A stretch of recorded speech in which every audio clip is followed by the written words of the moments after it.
Hi, I'm Bethany Jean, and I've been cleaning professionally for over 20 years, owning my own cleaning business for every single one of them. And in this video, I'm going to guide you through the process of starting your own profitable cleaning business in just 8 simple steps. Owning your own cleaning business, while extremely rewarding, can seem overwhelming to start. But if you watch this video and if you're willing to work hard, then I know you can earn a fantastic income, love going to work, and be proud to call yourself a professional cleaner. And this video will give you the confidence you need to get started today. You're welcome to take notes, but if you stick around to the end, I'll give you a cleaning business startup guide that will walk you through the steps we're about to go over, as well as my phone and email scripts that you can use to get new cleaning clients, all completely free, no strings attached. Before we dive into the steps, I just wanted to quickly answer the 4 most common questions people ask me about the cleaning industry. Number 1, can you make good money cleaning?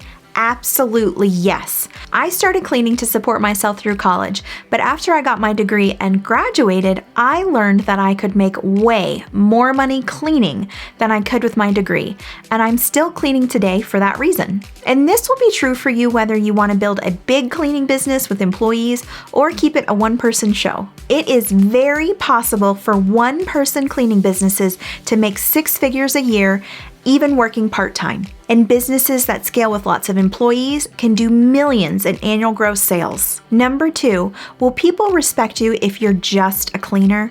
Again, absolutely yes. There are plenty of incredible clients that will value and appreciate you, and this has proved true for me time and time again. Number 3, does it cost a lot of money to get started? No, you don't need fancy equipment requiring a business loan or expensive marketing. Just get some affordable tools and products, get to work, and start making money. And number 4, there are a lot of cleaners out there already. So can you be successful even if there's a lot of competition in your area? Without hesitation, I say yes. This is an industry with a huge demand, which creates incredible opportunities, especially for new cleaners like you. As we go through these steps, be sure to drop any other questions in the comments below.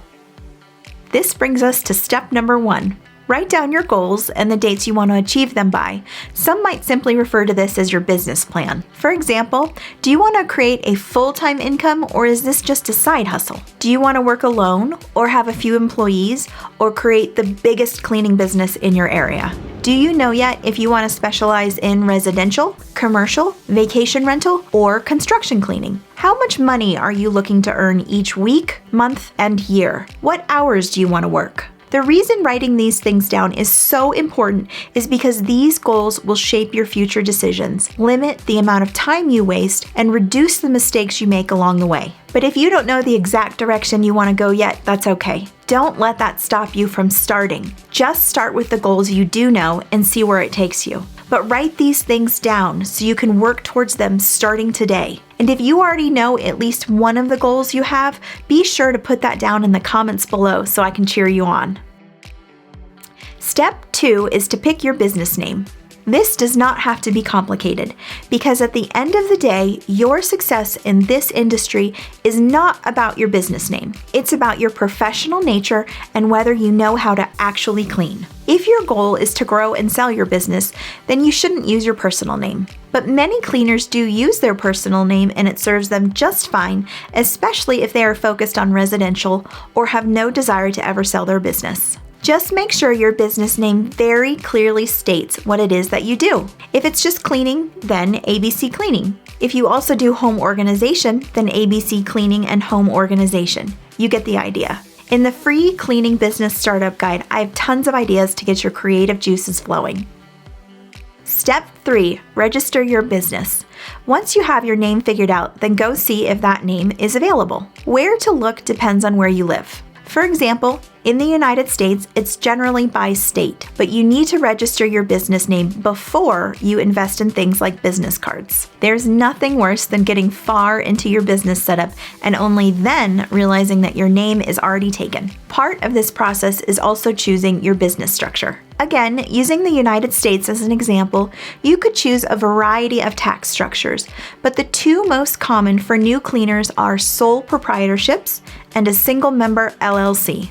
The advantage of LLCs are they offer some protection against your personal assets without overcomplicating your taxes. In the United States, you might also need an employer identification number, or EIN, which you can apply for online. I can't get too specific here since depending on where you live, the process can vary quite a bit, but don't get overwhelmed. Google is your friend, and if in doubt, just hire an accountant. There are a lot of good and affordable accountants out there to set this all up for you. And in the Cleaning Business Startup Guide, I will tell you exactly what questions to ask an accountant should you decide to go that route, as well as the average costs you can expect. One of the reasons I love this industry is because there's very little overhead, meaning the expenses to run a cleaning business are incredibly low. But a good accountant is one of the things that I recommend investing in, unless you're comfortable doing your own taxes. Personally, I'd rather pay someone else to do that and use my time to go make more money. So again,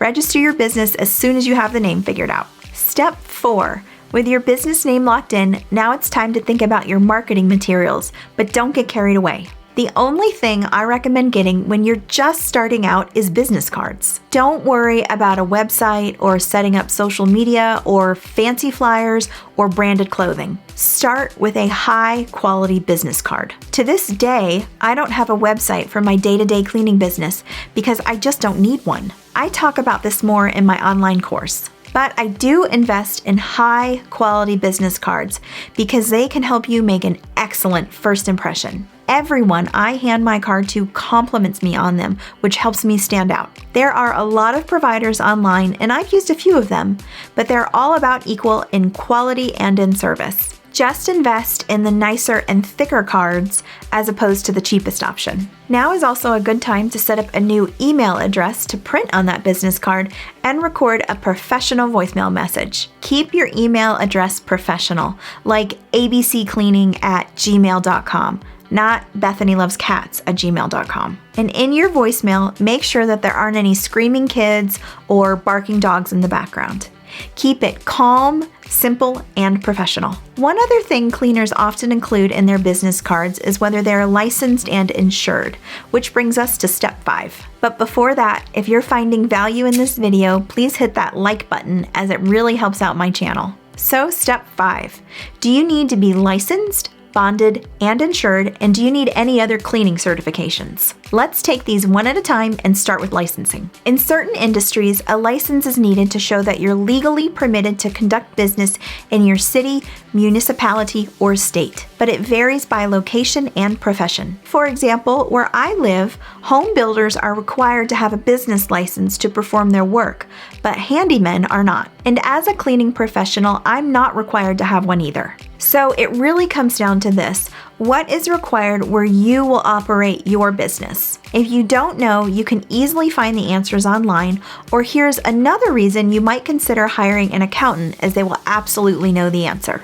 Let's move on to being bonded and insured. Bonds are a way of reassuring your client that you will stand behind your promises, and if you don't, they will be protected. But you likely only need to be bonded if you work for certain types of clients, such as government entities, and even then, they may not require it. On the other hand, insurance is required if you're going to build your business the right way.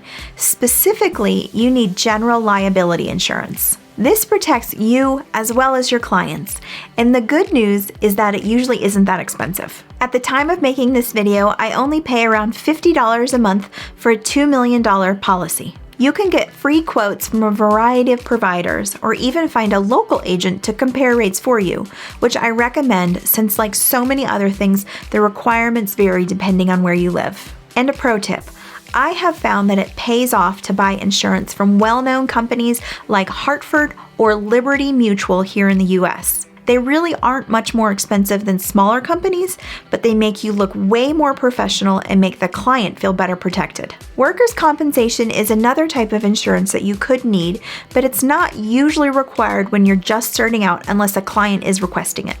And don't start paying for your insurance until you actually need it.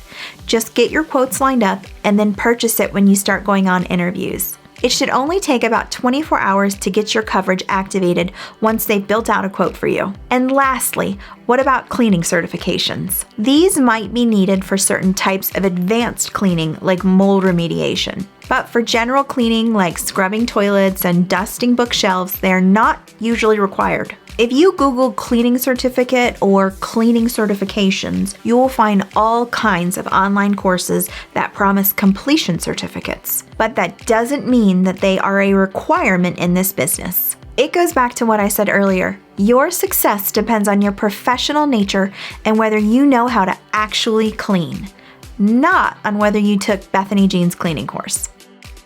Step 6 is to set up your bank accounts and invoicing.